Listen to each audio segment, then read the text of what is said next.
Hello YouTube fans, Murray Carter from Carter Cutlery. This is part 10, question and answer for 2017. We're going to wrap it up in this session and start something new next year.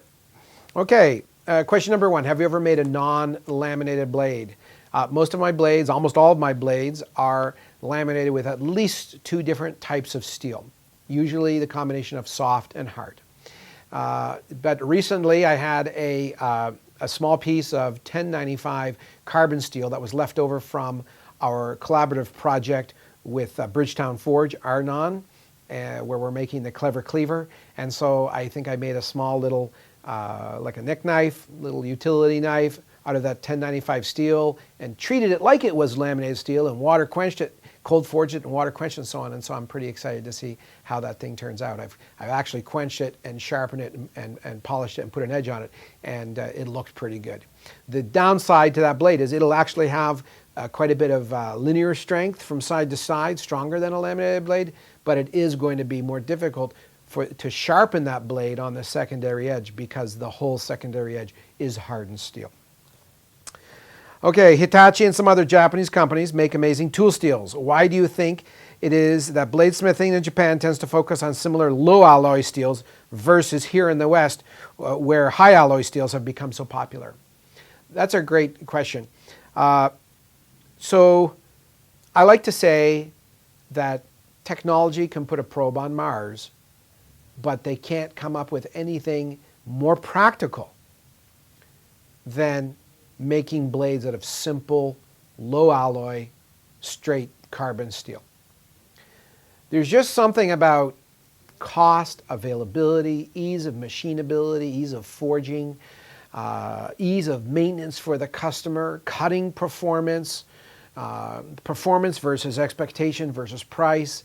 You know, as a total package for cutlery, you just can't beat simple, low alloy carbon steel. Now, the downside to low alloy carbon steel is it takes a lot of skill to bring out the maximum cutting potential combined with ease of sharpening, ease of maintenance in one package. So it's skill intensive, knowledge intensive. And so on the surface, it doesn't seem that desirable in this high-tech society. North Americans, generally speaking, as a customer base, you know, we're looking for the hyperbole when it comes to salesmanship. We're looking for something new, something exotic, something that nobody else has. And so the steel companies, in response to that, have come up with really super, high performance, high alloy steels that, purport to do some things very, very well. And having no extensive experience with all of them, I can't say what is and what isn't, what's great and what's not. All I can say is that some of that's influenced by one-upsmanship and trying to keep up with the Joneses and salesmanship. But what I can tell you is that of the high-performance blades in the world that I know of, including my own, they all have carbon steel cores. So I don't know of any mass producer of blades that's using these really, really high alloy steels they're just not very prolific. I think probably the most common one right now is VG10, pioneered by my friends over at Takefu Specialty Steel in Takefu, Japan. The VG10, it's been hugely successful, but it doesn't do well when you grind it really, really thin. It doesn't have a whole lot of structural strength. So, even that high alloy steel has a lot of limitations that you don't have with the low alloy carbon steels.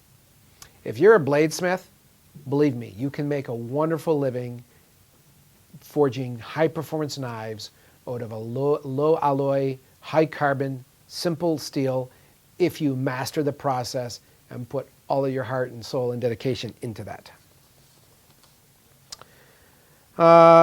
Okay, so someone's saying, I know you use primarily Hitachi number white, but you've used some blue steel, and I'd like to know your thoughts on Hitachi HAP40 steel. Again, there's another high alloy, high-tech steel. I don't have a lot of experience with it. If you're a bladesmith and you want to get into those, like ZDP 189 is a great steel. I made a few blades out of that, and I was considering at one time changing the direction of my course as a bladesmith and pursuing ZDP 189, but in terms of the overall package, in terms of availability, cost, when purchasing, cost, passing on to the end user, complexity in the metallurgical processes to get the full performance from it, and then the overall gain and edge retention and so on. Like, as a total package, it wasn't there compared to what Hitachi white steel or the blue steels do. So, by all means, if you want to get into it, get yourself some HAP40, get yourself some ZDP 189, get yourself some SV30V steels or whatnot from Crucible, from any of the leading manufacturers, and make 1,000 blades out of it. Make 20 blades, get them in the hands of friends and family. Get the feedback. Do some destructive testing. Be open-minded with the testing results, and try lots of things and figure it out and master that steel, and I guarantee you'll be able to make a living from it. You don't always have to have the best and latest and greatest. What you need is an abundance of dedication, passion, and stick-to-itiveness, and get to the point where you really shine in amongst the group of bladesmiths out there. Okay, and let's see, last question. Okay, how do you deal with sweat on your neck knife?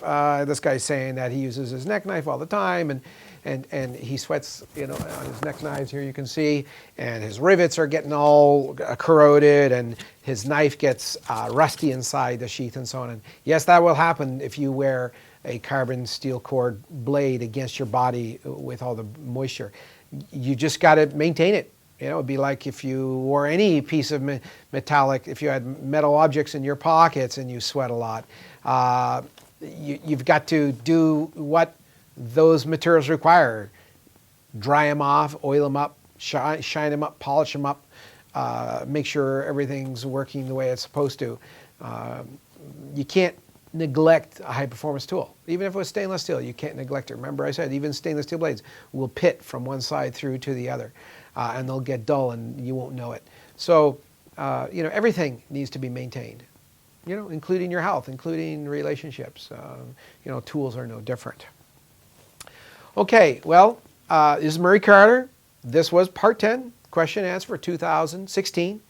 And I appreciate you guys following us through this series. I hope you gleaned some good information from it. I know there's kind of a lot of repetition because it's all kind of interconnected. But I hope you get a feeling for our philosophy for bladesmithing here at Carter Cutlery. And we want to, from all of us here at Carter Cutlery, we want to wish you season's greetings and good health to you and yours. And as always, we want you to stay sharp. Catch us in year 2017. It's going to be a great year for us. Hope it's a great year for you.